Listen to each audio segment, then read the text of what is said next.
আলহামদুলিল্লাহ বিয়েটা সেরেই ফেললাম এমন একটা ক্যাপশন দিয়ে 2 দিন আগে একটা ছবি পোস্ট করেছিলাম নিজের শাড়ি পরা, আর যেটা দেখে আপনারা অনেক কৌতূহল প্রকাশ করেছেন। আসলে অ্যাকচুয়ালি বিয়েটা আমার না, বিয়েটা আমার বান্ধবীর। আর বান্ধবীর বিয়ের জন্য আমি বেশ 4 দিন ধরে অনেক ব্যস্ত সময় পার করতেছি, যার কারণে আমি আপনাদের সাথে রেগুলার আপডেট কোনো ভিডিও শেয়ার করতে পারি নাই। ছোটখাটো রিলস শেয়ার করেছিলাম, আর আজকে বান্ধবীর বিয়ে সম্পূর্ণ শেষ করে চলে আসলাম বান্ধবীর বিয়ের ভ্লগ আপনাদের সাথে শেয়ার করতে। কারণ আমার পোস্টার পরে আপনারা অনেকেই অনেক কৌতূহল জানিয়েছেন।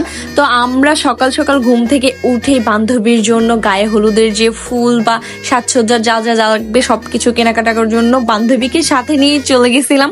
তো আমাদের পছন্দ মতো সবকিছু আমরা কেনাকাটা করে নিয়ে সেই দিনই আমি বান্ধবীর জন্য আগে থেকেই যে গিফটটা আমি দিব সেটা রেডি করে রাখি, কারণ পরের দিনে কোনোভাবে আর বাজারে আসা পসিবল না। বাজার থেকে আমাদের বাসায় পৌঁছাইতে প্রায় বিকেল, আর বিকেলের পরপরই কারেন্ট চলে যায়, যার কারণে আমাদের সাজুগুজু করতেও বেশ খানিকটা লেট হয়ে গেছিল। আর সাজুগুজু শেষ করে আমি বান্ধবীর বিয়ের যে গেট সাজিয়েছিল সেইখানে আগে চলে যাই কিছু নিজের ভিডিও করে নিতে, কারণ গেটটা কিন্তু অনেক সুন্দর করে সাজিয়েছিল। তো আপনারা এখন তাড়াতাড়ি বলুন তো আমাকে কেমন লাগছে এই শাড়িতে। মাশাআল্লাহ বলতে কিন্তু একদমই ভুলবেন না, কারণ জানি না কার নজর লেগেছে ভাই, দিন দিন আমি শুধু শুকাইয়ে যাচ্ছি আর শুকাইয়ে যাচ্ছি। এত খাওয়া দাওয়া বাড়াচ্ছি তারপরেও কোনোভাবেই নিজের শরীরের ওজন বাড়াইতে পারতেছি না। আর অনেকদিন পরে এত সুন্দর করে একটু সাজুগুজু করেছিলাম, তো ছবি ভিডিও তো বানতা হে, তাই না? অনেকদিন পর যেহেতু একটা বিয়ে খাচ্ছি, বেশ কিছু ছবি ভিডিও তুলেছিলাম আর আপনাদের সাথে অনেকগুলো শেয়ারও করে ফেলেছি অলরেডি।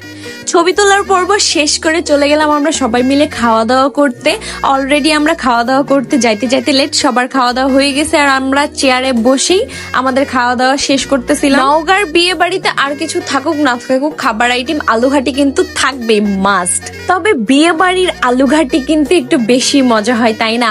আমাদের নওগাঁর মানুষজন কিন্তু আলুঘাটি ভীষণই পছন্দ করে। খাওয়া দাওয়া শেষ করে আমরা বান্ধবীরা মিলে একটু মজা করতেছিলাম, যেহেতু আরেকটা বান্ধবীর বিয়ে। বউকে নিয়ে আমরা সবাই মিলে একটু নাচ করতেছিলাম। তারপরে হলুদ মাখানোর পালা, বান্ধবীকে এখানে আমি একটু হলুদ মাখাই দিচ্ছিলাম, বাট কি খাওয়াই দিব এইটা বুঝতেছিলাম না, কারণ সবাই যত পরিমাণ খাওয়াই দিচ্ছে। এই হলুদের রাতে ঘুমাতে আমাদের অনেক লেট হয়ে গেছে, যার কারণে বিয়ের দিনে আমরা ঘুম থেকে উঠতেও লেট করেছি, আর সেই কারণে আমরা বান্ধবীর গোসল করানোটাও মিস করে গেছি। তো একদম সাজুগুজু করে রেডি হয়ে চলে গেছিলাম বান্ধবীর বিয়ে বাড়িতে, বাট এতটা গরম ছিল সেই দিন, যার কারণে একটু তালতলিতে হাওয়া বাতাস খাইতে গেছিলাম, প্লাস কিছু ছবি তোলার উদ্দেশ্য ছিল। তারপর এসে জামাই আদর করা শুরু করে দিলাম। জামাইকে খাবার দিয়ে আমরা এখানে দাঁড়ায় দেখতেছিলাম কোনো কিছু লাগে কিনা তাদের। জামাইয়ের খাওয়া দাওয়া শেষে আমরা খাওয়া দাওয়া করতে বসি। আলহামদুলিল্লাহ খাবার দাবার সবগুলাই অনেক মজার ছিল, যেহেতু আমাদের নওগাঁর রাঁধুনি, তো খাবার ভালো না হয়ে যাবে কোথায়। আমরা এখানে অনেক মজা করতে করতে খাচ্ছিলাম সবাই একসাথে। খাওয়া দাওয়া শেষ করে বিয়ের সর্বশেষ যে রিচুয়ালটা থাকে, বউ বরকে একসাথে বসানো, প্লাস